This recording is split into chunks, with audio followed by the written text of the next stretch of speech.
Un cordial saludo a todos los oyentes de Radio María. Un día más, con la gracia del Señor, proseguimos el comentario del Catecismo de nuestra Madre la Iglesia. Y dentro de la explicación del tercer mandamiento, santificarás las fiestas, estamos en el punto 2175, el domingo, plenitud del sábado. Habíamos explicado ampliamente el sentido del Sabbat, del descanso de Yahvé, que después de crear el mundo en 6 días, el séptimo día descansó.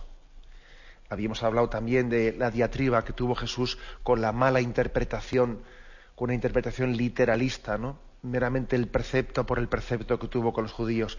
Finalmente habíamos dado la noticia de que lo determinante había sido, la gran noticia había sido la resurrección de Jesucristo, y esto configura hasta tal punto, ¿no?, la conciencia de los cristianos que eran judíos, habían nacido en el entorno judío, de allí provenían todos los primeros cristianos, entendieron que aquí habían recibido la gran novedad hasta el punto de que el descanso del sábado, el día central de la semana, pasa del sábado al domingo.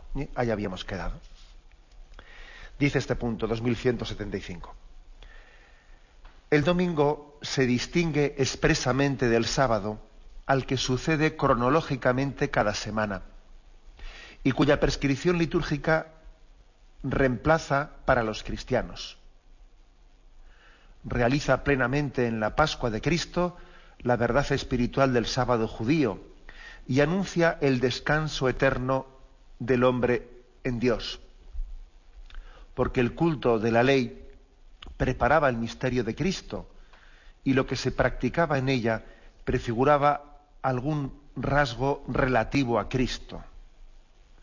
Hay aquí una cita de San Ignacio de Antioquía: los que vivían según el orden de las cosas, de cosas antiguo, han pasado la nueva esperanza, no observando ya el sábado, sino el día del Señor, en el que nuestra vida es bendecida por Él y por su muerte. Aquí yo creo que la primera observación que tenemos que hacer es cómo en la historia de la salvación el sábado ha desembocado en el domingo, cómo de alguna manera todo el judaísmo, todo el Antiguo Testamento desemboca en Jesucristo. Hasta el punto, aquí hemos tenido alguna referencia a ello, hasta el punto de que en realidad cuando un judío se hace cristiano, no es que cambie de religión. Un judío que se hace cristiano no cambia de religión. En realidad lo que hace es llevar el judaísmo a sus últimas consecuencias. Es así, ¿eh? Es decir, recuerdo que el que fue cardenal de París, Monseñor Lustiger, que había sido judío de nacimiento y posteriormente se había hecho cristiano, él se publicó un hermoso libro de entrevista, y en ese libro de entrevista él decía esto, ¿no? Él decía: vamos a ver, yo no tengo conciencia de haber cambiado de religión por el hecho de que, siendo judío, ahora sea cristiano. Más que cambiar de religión, lo que he hecho ha sido, desembocar. El río desemboca en el mar. El río no está llamado a ser siempre un río. El río puede ser más corto o más largo. Hay ríos que nacen muy cerca del mar y otros nacen mucho más lejos y tienen que pasar muchos meandros y dan muchas vueltas, pero finalmente llegan al mar, ¿no? Un río que no llegue al mar es que no es río. No es río, es otra cosa, ¿eh? Es un circuito cerrado, es otra cosa. Bueno, pues algo así es el judaísmo. El judaísmo está llamado a concluir en Cristo. Un judío que se hace cristiano no es que cambie de religión, porque es que el judaísmo es, por definición, es la expectativa de la promesa de Dios. Es la preparación. Israel fue el pueblo elegido para esperar la salvación plena. Fue el pueblo de la elección para que a través de él viniese la plenitud del don de Dios a toda la humanidad. Es el pueblo de la expectación. Por eso hay algunos personajes, especialmente, ¿no?, como el de Juan Bautista, aquel que es el profeta que le tocó hacer de bisagra, ¿no?, entre el Antiguo Testamento y el Nuevo Testamento. Le tocó decir, no ya como los antiguos profetas, vendrá un día, sino le tocó decir: he aquí al Cordero de Dios. Este es del que se había dicho, ¿no?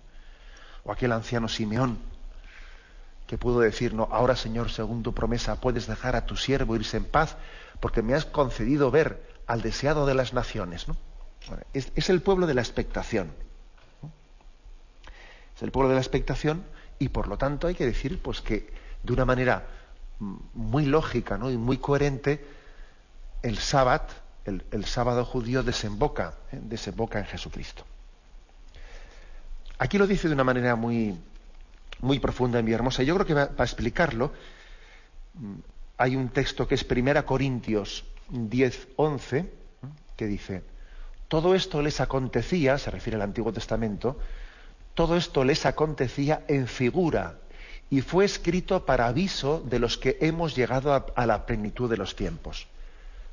Figura es una de las palabras que se utiliza para describir todos los hechos salvíficos del Antiguo Testamento. Son figuras. Figuran a Jesucristo. Moisés figuraba a Jesucristo. Isaac, que era ahí sacrificado, figuraba a Jesucristo. Todos los acontecimientos salvíficos son figura de Jesucristo.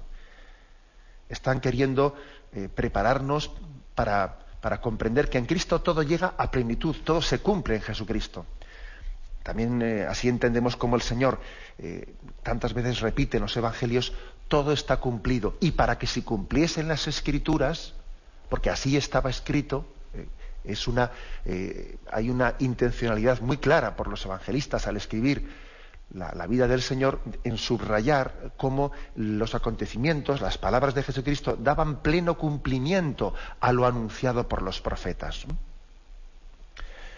De una manera muy especial esto que aquí se dice en 1 Corintios 10:11, ¿no? Todo aquello fue figura de lo que estaba por llegar en la plenitud de los tiempos, ¿no?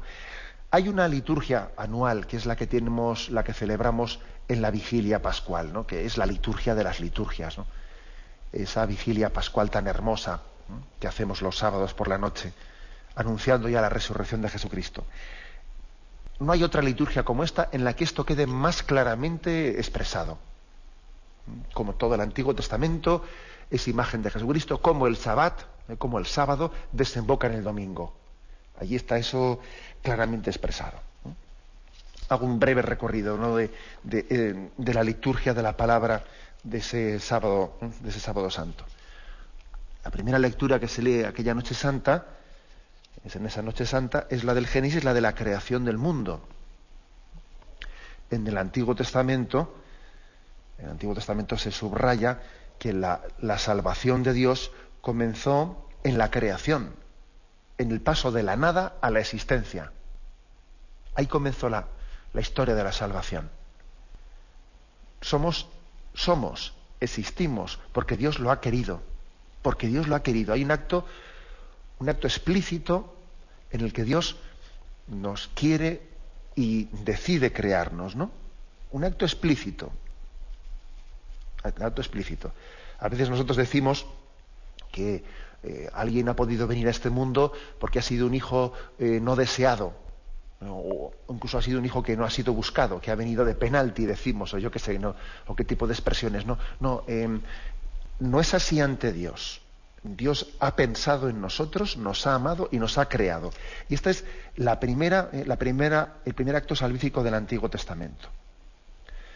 Y entonces fijaros luego lo que dice al terminar esta lectura, la oración que reza la Iglesia en esa vigilia pascual es: Dios todopoderoso y eterno, admirable siempre en todas tus obras, que tus redimidos comprendan cómo la creación del mundo en el comienzo de los siglos no fue obra de mayor grandeza que el sacrificio pascual de Cristo en la plenitud de los tiempos.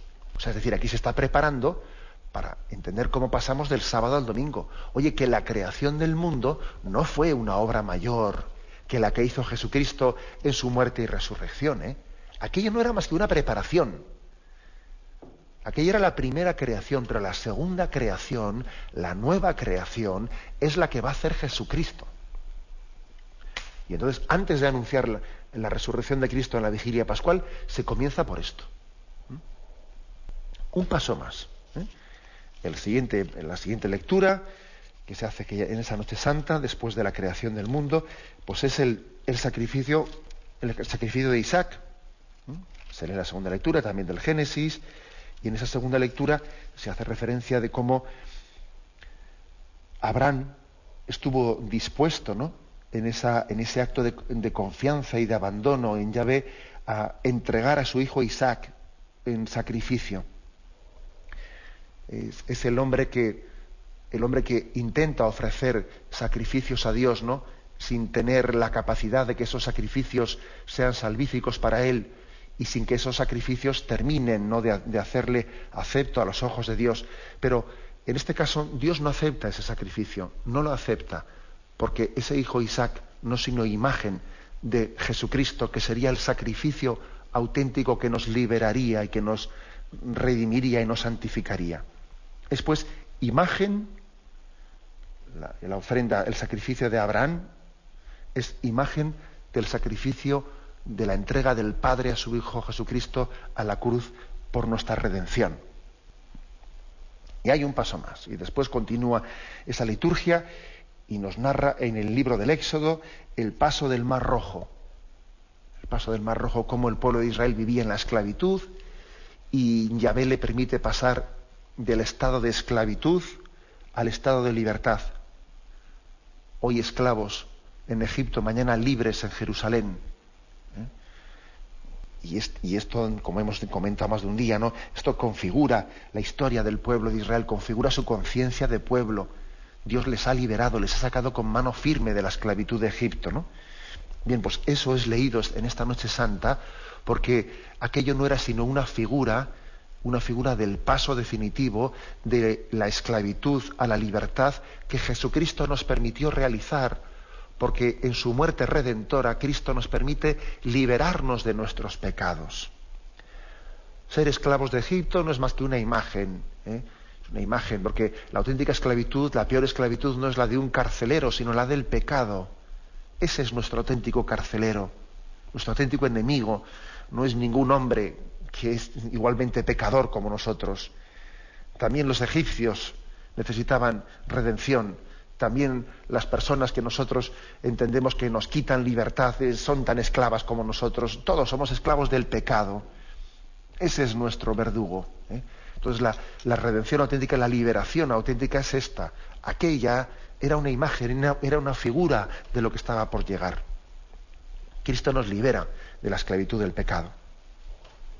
Continúa esa liturgia de la vigilia pascual y se va leyendo ya las lecturas de los profetas.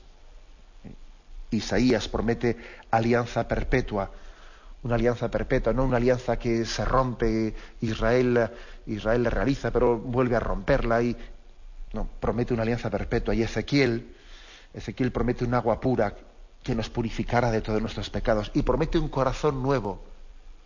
Arrancaré de vuestra carne el corazón de piedra y os daré un corazón de carne. Todo esto tiene lugar en Jesucristo. Jesucristo es la alianza eterna que el Padre traza con nosotros, una alianza perpetua. Jesucristo es el agua pura, de su costado brotó fuentes de agua pura que nos purificaron. Jesucristo es el que nos da un corazón nuevo. De ahí nuestra insistencia, ¿no?, en el corazón de Cristo. El corazón nuevo es el corazón de Cristo, y a su imagen y semejanza todos queremos ser transformados, ¿no? Bueno, pues todo este recorrido que hace en la liturgia de la vigilia pascual la Iglesia es el marco para anunciar después de esto la gran noticia de la resurrección. Y entonces se entiende perfectamente cómo el sábado, el descanso, la centralidad del sábado es transformada en la centralidad del domingo. Todo lo que se celebraba en el sábado, la creación, la liberación de Egipto, la alianza con Yahvé, etcétera, todo aquello no se ve cumplido en la resurrección de Jesucristo. Y finalmente, por lo tanto, se proclama la resurrección. Y esto es lo que explica y se entiende por qué finalmente, lo dice aquí, ¿no?, como los judíos al conocer a Jesucristo, tuvieron la osadía, la gran osadía de ser capaces de transformar esa costumbre ancestral del descanso en el sábado al domingo, ¿no? Uno dice, ¿qué gran novedad tuvo que ocurrir allí? ¿Qué gran novedad? Para ser capaces de cambiar algo que era que estaba tan metido en la cultura, ¿no? Que era el descanso en el sábado. ¿Qué tuvo que acontecer para que para que un hábito tan arraigado se transformase, ¿no? Cambiar del sábado al domingo. Igual que se dice también, ¿no? Otra reflexión, y es qué tuvo que acontecer para que unos apóstoles que estaban, digamos, tan decepcionados y estaban tan tristes y estaban tan asustados, ¿no? Por la muerte de Jesucristo, ¿no? O sea, comenzasen a ser testigos suyos con esa. O sea, ¿qué aconteció allí? Pues tuvo que acontecer algo objetivo, no únicamente subjetivo, algo objetivo para que pasasen de ser unos hombres débiles, inseguros, asustadizos, ¿no? A ser testigos. Allí tuvo que, lo que nosotros llamamos que es Pentecostés, ¿no? Bueno, también hay que decir, ¿y qué pudo justificar, qué pudo causar que unos hombres tan insertos, ¿no? Y tan deudores de la cultura judía, que no tienen capacidad de distanciarse de ella, porque esos hombres no habían salido de aquel contexto judío nunca, ¿no? ¿Qué aconteció para que tuviesen la capacidad de romper, superar, ¿no? Dar un paso tan trascendental de cambiar el sábado por el domingo? Bueno, pues es la novedad, la inmensa novedad de la resurrección de Jesucristo. Hemos leído una cita de San Ignacio de Antioquía, que vuelvo a leerla y concluimos con ella.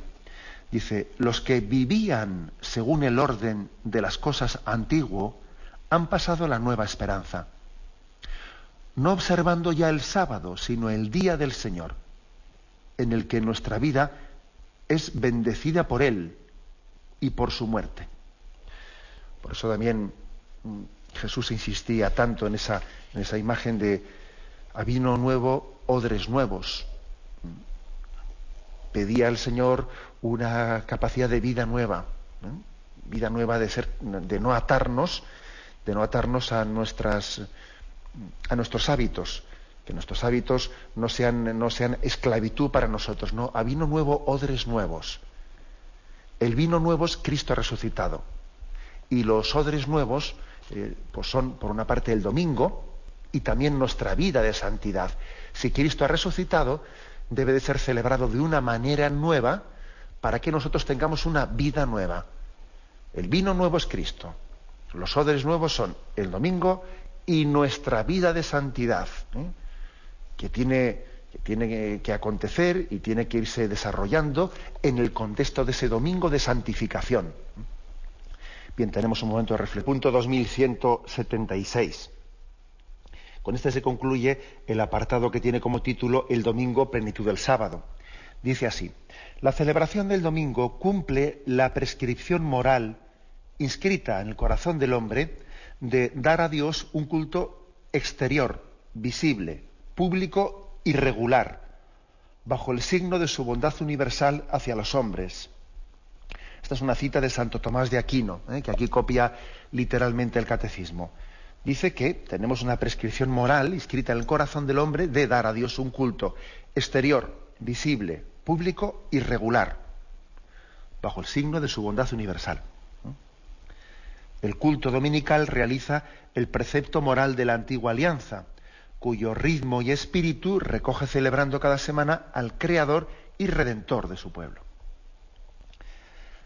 Bueno, pues esta cita de Santo Tomás de Aquino nos trae la reflexión de que en realidad la celebración del domingo, pues podríamos decir que es que cumple tres preceptos. Un precepto de ley natural, un precepto de ley divina y un precepto también de ley eclesial.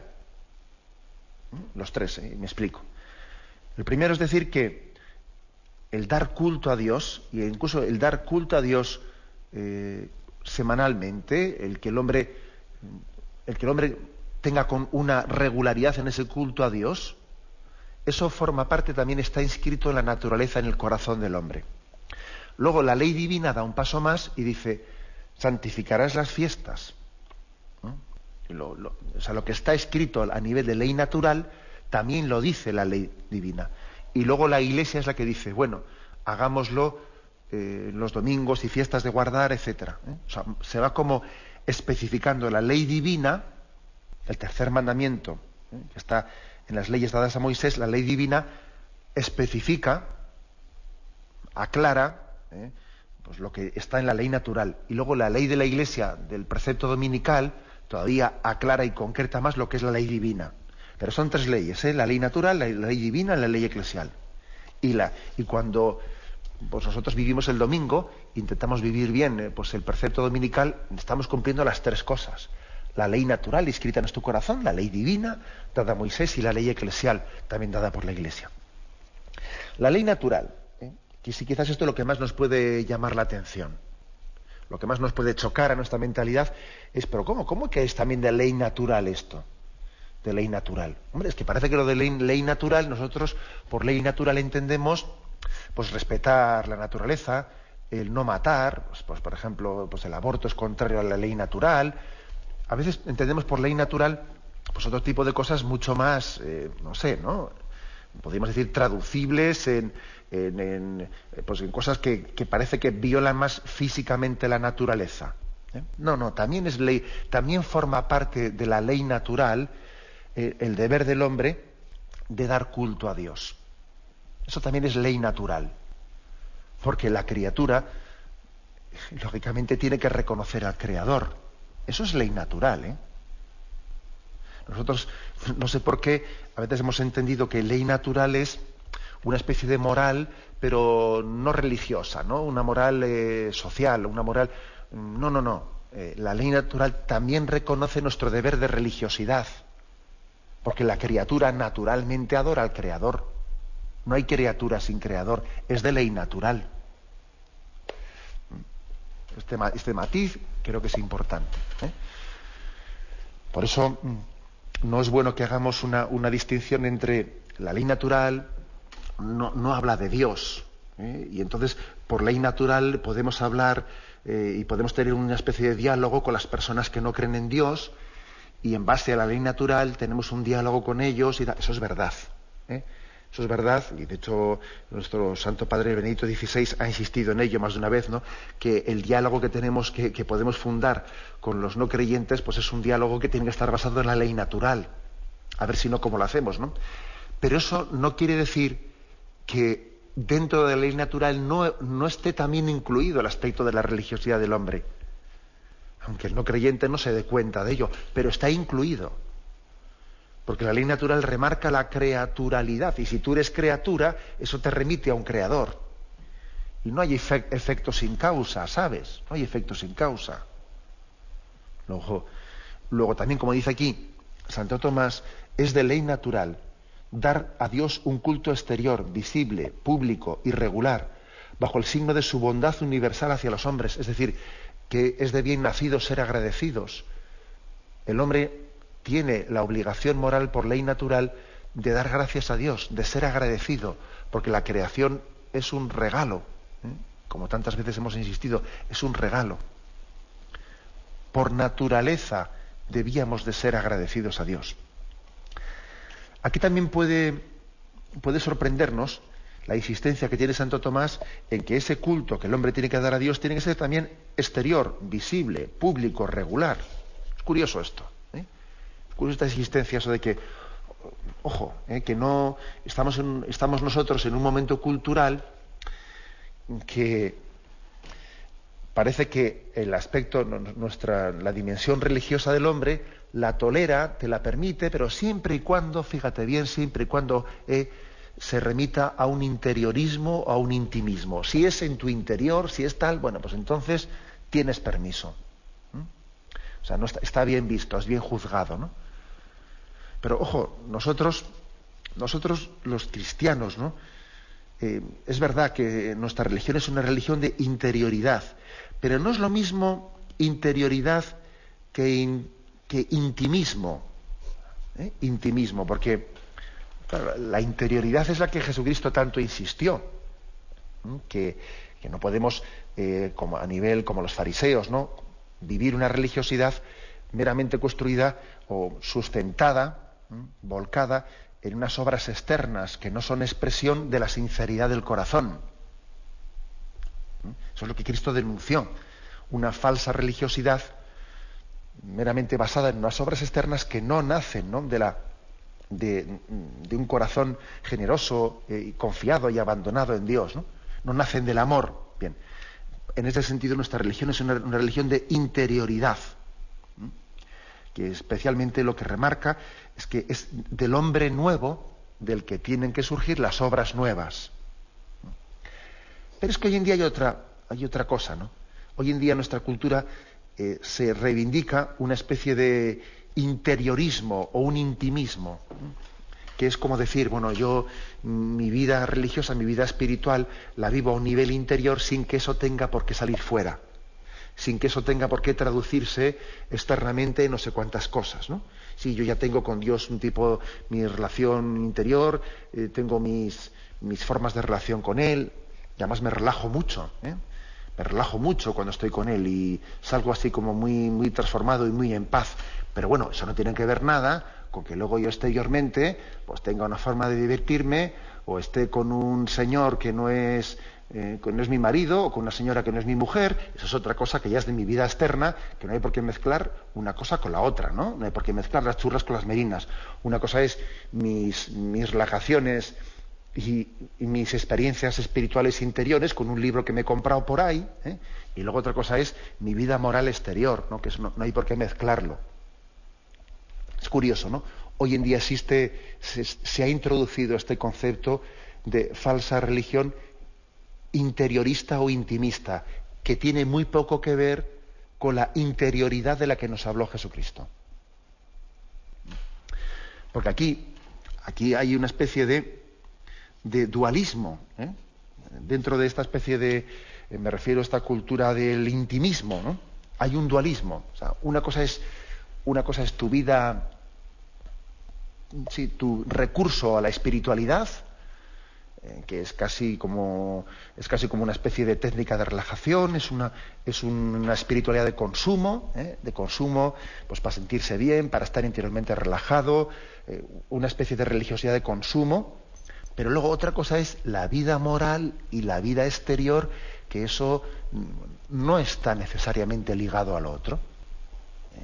Lo primero, lo que me da es pues unas sensaciones de paz, de relajación, me ayuda igual a construir ciertas actitudes, pero no llega a transformar los actos concretos de mi vida, los actos concretos, ¿no?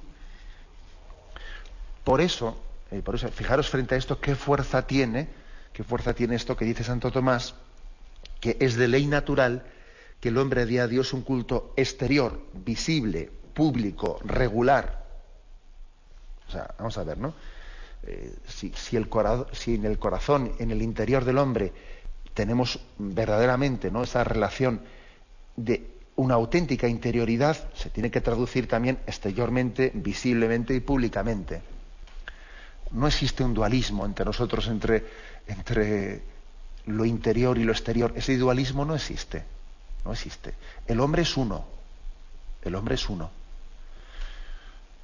Y parte, ¿no?, de estas filosofías orientalistas, reencarnacionistas, que vienen a decir que, como parten del supuesto antropológico totalmente falso, de que el cuerpo es la cárcel del alma y que lo importante es el alma pero no el cuerpo, y entonces, claro, pues lo que hay que hacer es despojarse de este cuerpo, ¿no?, y para ir buscando otro tipo de reencarnaciones, partiendo de esa concepción falsa, totalmente falsa antropológica, de ahí se deriva en un intimismo y en un interiorismo en lo que lo importante no es lo que haga con el cuerpo.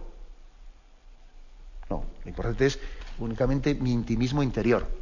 O sea, de esa concepción antropológica falsa, reencarnacionista, etcétera, etcétera, se deriva esto que estamos padeciendo hoy en día, que es una religiosidad de consumo, pero que no transforma mi vida, no llega a mis actos, no llega a que yo en la vida pública me comporte de una manera coherente, cristiana, no, sino que, bueno, es curioso, ¿no? Personas que pueden tener ciertas devociones, ciertas cosas, pero vamos, que luego pueden vivir una vida totalmente incoherente y contraria con esas cosas que están realizando, ¿no? Y ya no me refiero únicamente a quienes practican ciertas ciertas prácticas de esas orientalistas de relajación, sino me refiero incluso a quienes pueden tener un recurso a ciertas devociones cristianas, pero vamos, sin que eso se traduzca en una vida eclesial pública, regular, visible, en una moral contrastada, objetiva. Claro, pues es un engaño, ¿eh? Es un engaño. Y también, curiosamente, dice aquí, ¿no? Dice Santo Tomás, dar a Dios un culto exterior, visible, público, regular. O sea, también es de ley natural que el culto que damos a Dios sea regular. Hombre, pues igual no será de ley natural que sea semanal. En la ley natural no está escrito que sea semanal. Eso ya forma parte de la ley divina y luego de la ley eclesial, ¿no? Pero sí, fíjate, forma parte de la ley natural que sea regular. Porque la criatura tiene que alabar a Dios, pues no hoy sí, mañana no. No, ahora me conviene y estoy, pues por eso no, cuando oigo tronar me acuerdo de Santa Bárbara y luego ya me olvido de él. No, la criatura siempre depende del Creador. El don de Dios no es hoy sí, mañana no. El don de Dios es continuo. Luego también tu relación con Él tiene que ser regular. Totalmente inmadura, esa relación que solemos tener de calentones, ¿no? Cuando mucho y cuando poco. Que parecemos la bolsa, ¿no? Que sube y baja en nuestra relación con Dios. Eso no es maduro. Hombre, Dios tiene paciencia y sabe esperar, eso ya lo sabemos, pero no abusemos de ello. Lo lógico es que nuestra relación con Dios somos criatura, y la criatura es criatura hoy, mañana y pasado. Luego tu relación con Dios, lo lógico es que sea regular. Bien, todo esto es de ley natural. Que mi culto a Dios sea regular, sea pleno, sea exterior, sea visible, sea público, ¿no? Que no tenga yo una especie de religiosidad por dentro una cosa, pero por fuera otra. O por fuera mucho y por dentro nada. No, el hombre entero, interior y exterior, es el que da culto a Dios. Bien, tenemos un momento de reflexión y continuamos enseguida. De comentar el punto 2176 del Catecismo, en el que se nos insistía que la celebración del domingo, ese santificarás las fiestas, también forma parte de la ley natural inscrita en el corazón del hombre, pero decíamos también que es la ley divina dada por Yahvé a Moisés, y es también la ley de la Iglesia que nos la concreta, como veremos en posteriores días, ¿no? En el precepto dominical, y hablaremos de qué manera se concreta ese precepto dominical. Termina este punto con esta frase: el culto dominical realiza el precepto moral de la antigua alianza, cuyo ritmo y espíritu recoge celebrando cada semana al Creador y al Redentor de su pueblo. Nosotros en la vivencia del domingo, el culto dominical celebra al Creador y al Redentor. O sea, todo lo que en el Antiguo Testamento se celebraba en el sábado, nosotros seguimos celebrándolo también, ¿eh? No hemos dejado de celebrarlo. Lo celebramos todo, pero en el domingo lo celebramos en Cristo. Todos los dones de Yahvé, nosotros los seguimos celebrando en plenitud, en Cristo. Y además en Cristo, todavía esos dones son más bellos. Son más bellos. Celebramos al Creador y al Redentor. Por cierto, que si os fijáis, cuando nosotros hacemos todo en el nombre de la Santísima Trinidad, ¿no? En el nombre del Padre, del Hijo y del Espíritu Santo. Podemos decir también en el nombre del Creador, del Redentor y del Santificador. Padre, Hijo y Espíritu Santo. Creador, Redentor, Santificador. Le atribuimos a cada una de las tres personas de la Santísima Trinidad, de una forma especial, esa obra salvífica. Aunque luego sea conjunta, pero especialmente es atribuida a cada una de las tres personas de la Santísima Trinidad. El Creador, el Padre; el Redentor, Jesucristo; y el Santificador, el Espíritu Santo. Ahora bien, esto es algo que también el Papa Benedicto XVI subraya mucho, ¿no? Cuando habla de la liturgia, que es un enamorado de la liturgia.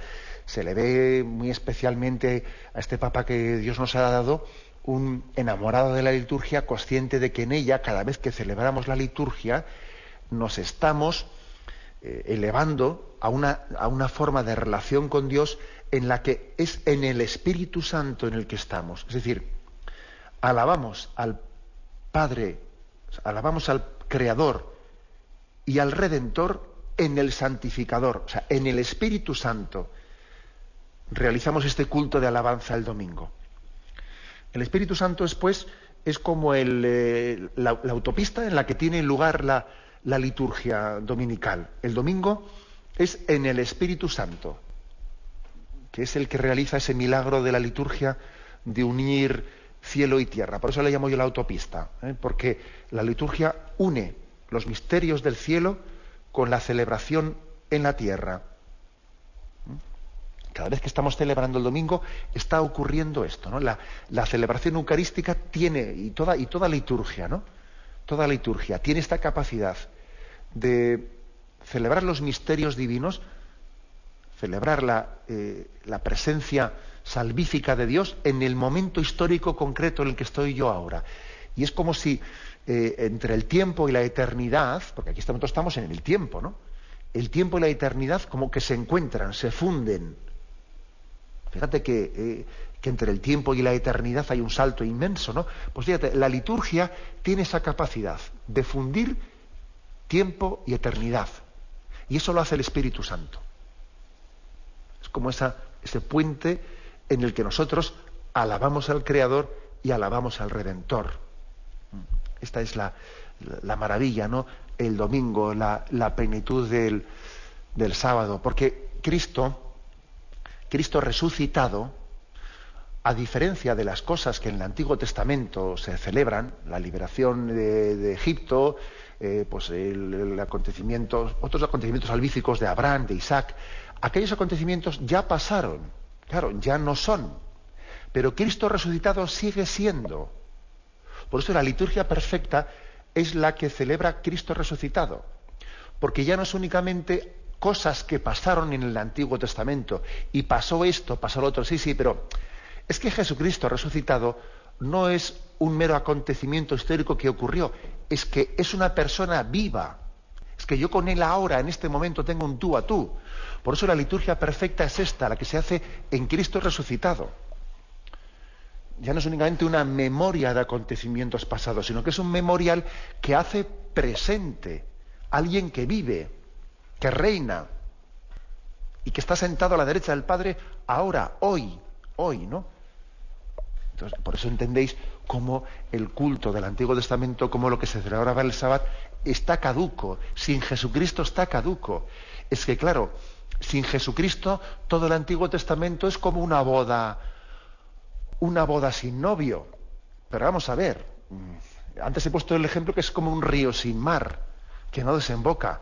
Es como una boda sin novio, pero vamos a ver, ¿con quién nos casamos? ¿Con el banco de la iglesia? ¿Con quién me caso yo? ¿Con un cuadro? No, yo me caso con el novio. Ese es Jesucristo.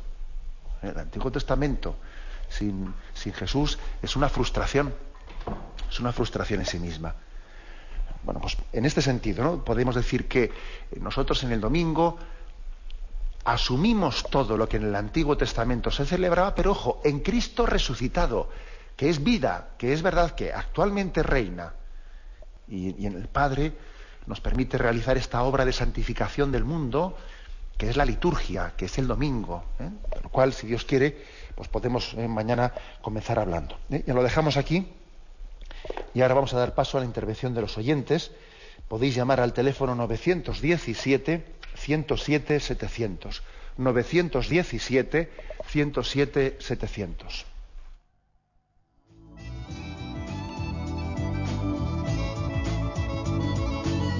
¿Le gustaría tener sus programas favoritos de Radio María en CD o DVD? Ahora es posible.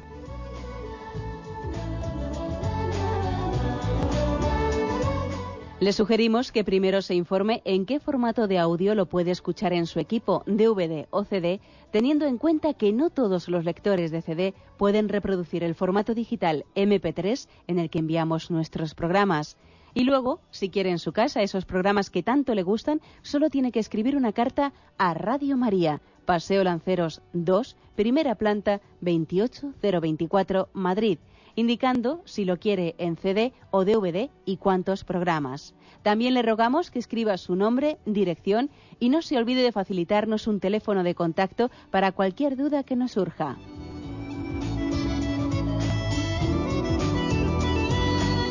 Radio María, más cerca de usted.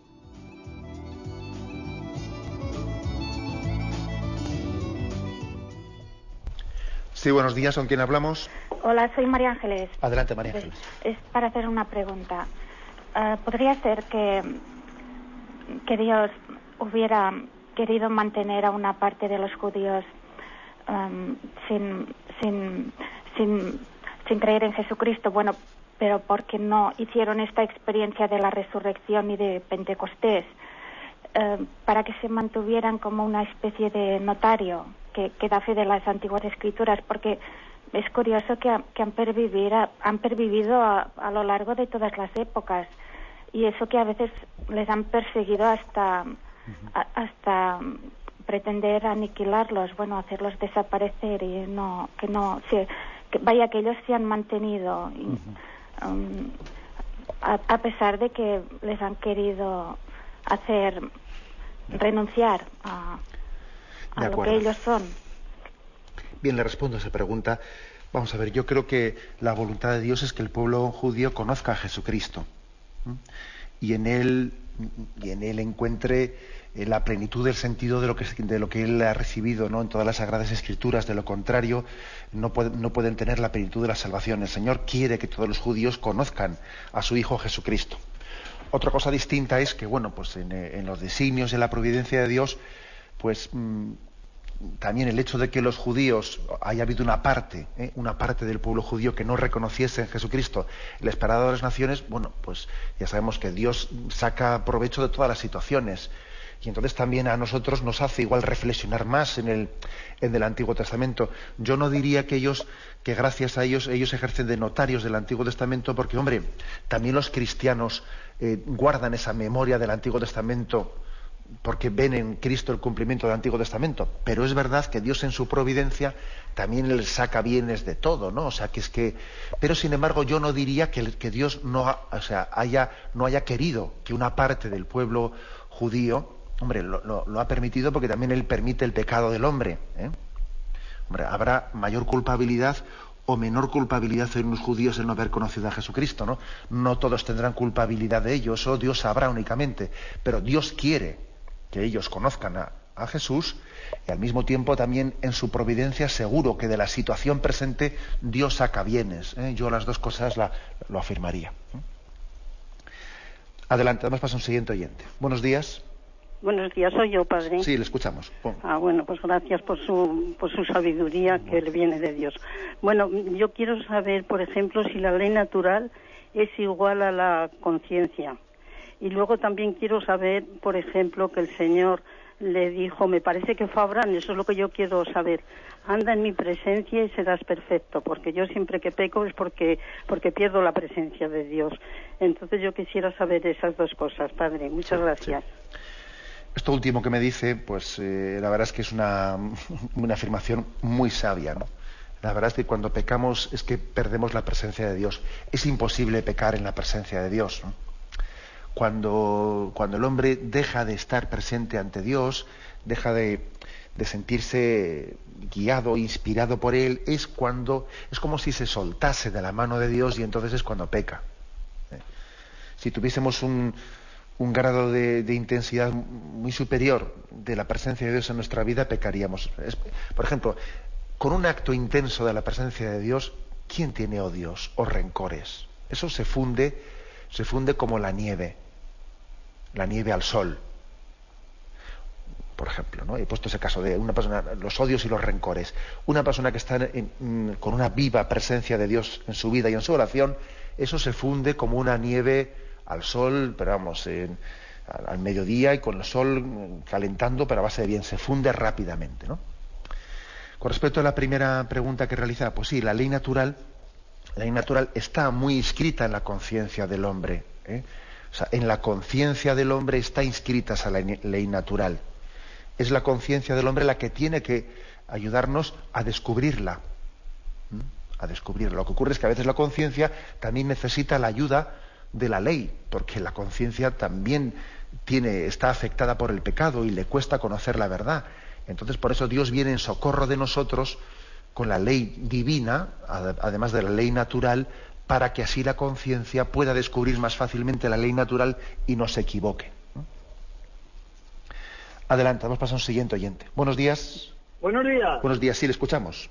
Enhorabuena por la labor tan grande que está haciendo, y quería hacerle 2 preguntas, hombre. A ver. Yo muchas veces me pregunto una cosa.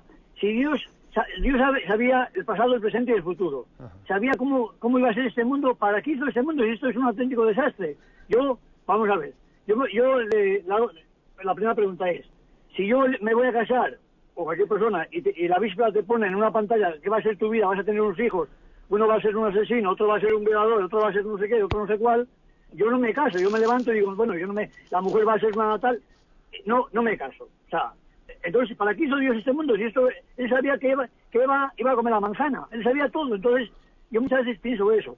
Y la segunda pregunta, en el otro mundo, cuando uno se muere, ¿qué pasa? Que no sé, yo voy al cielo y allí no me entero de nada, porque yo voy al cielo, pero un hijo mío va al infierno, o mi madre, o usted va al cielo, pero claro, su madre va al infierno, usted allí no podrá ser feliz. O no se entera uno de nada, o cómo sale uno feliz. Esas 2 preguntas que muchas veces pienso y no lo comprendo. Y enhorabuena por la labor tan grande que está haciendo usted y su hermano. Sí. Bien. Bueno, pues la verdad es que se ve que este oyente es un hombre práctico, ¿eh? El tipo de preguntas que hace son, vamos a ver, no, si es que la verdad es que creo que también es bueno, ¿no?, que tengamos un ámbito de expresar cosas como estas. Bueno, yo lo primero le diría una cosa, tampoco me parece justo que diga usted que este mundo es un desastre. Ojo, en este mundo es verdad que el pecado a veces nos lleva a consecuencias muy negativas, pero mire usted que en este mundo hay muchas cosas que yo creo que conmueven el corazón de Dios, y cuánta gente buena hay en este mundo y pasa desapercibida. Y yo creo que en Dios, el día que estemos en Dios, nos conmoveremos de cuántas cosas buenas, ¿no?, Dios ha conocido y para nosotros han pasado desapercibidas, ¿no? Pero se dice el Evangelio que hasta un vaso de agua que demos a un pequeño Dios lo tendrá en cuenta, ¿no? En este mundo, yo hay una cosa de la que estoy seguro, y es que en este mundo hay más bien que mal. Más bien que mal. Precisamente por eso Dios creó el mundo, sabiendo que se iba a derivar más gloria a Dios por haberlo creado que sufrimiento por el pecado que se iba a derivar de él. Más todavía, Dios ha decidido crear al hombre libre, sabiendo que gracias a que es libre puede darle más gloria a Dios, aunque es verdad que por ser libre puede también hacer muchas barbaridades. Pero si Dios ha decidido al hombre crearlo libre, y no que sea como un perro, como un animal, como un árbol, como una roca, ¿no?, que claro, da gloria a Dios, pero mucha menos gloria a Dios que un hombre. Claro, un árbol, un paisaje bonito, le da mucha menos gloria a Dios que la Madre Teresa de Calcuta, porque ella es santa, ¿no?